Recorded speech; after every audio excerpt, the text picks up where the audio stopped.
à tous de l'aider haut. Attention pour le décompte final.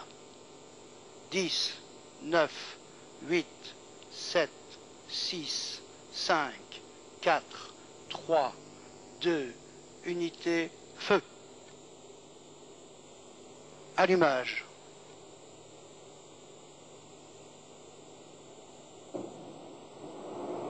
Allumage des EAP et décollage.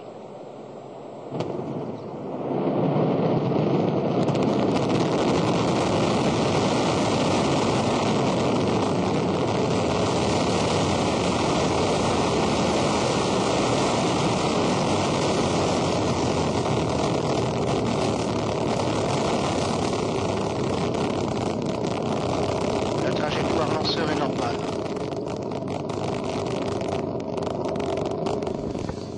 On aperçoit donc, car la météo nous gâte ce soir, il n'y a pas beaucoup de, pas beaucoup de nuages. On va peut-être même à pouvoir assister tout à l'heure à la séparation des EAP.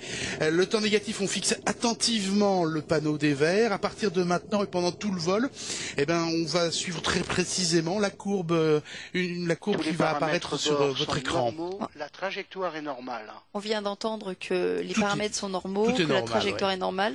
On entend le lanceur passer au-dessus de Jupiter. Le bâtiment, nous trouvons, vibre au passage. Dieu sait s'il est imposant comme bâtiment. Il vibre littéralement au passage de cette Ariane 5. C'est vous dire la puissance qu'elle dégage au décollage. Exactement. Les EAP sont en pleine poussée là. Ils ont une durée d'action courte et on va bientôt s'en séparer. Oui, alors ils ont fourni 90% de la poussée au décollage. Ce qui explique ce bruit. Voilà, la durée de leur travail est de 2 minutes. Ils dépensent en ce moment 2 tonnes de poudre par seconde. Ils contiennent, on l'a dit tout à l'heure, donc 240 tonnes de propergol solide chacun, de la poudre.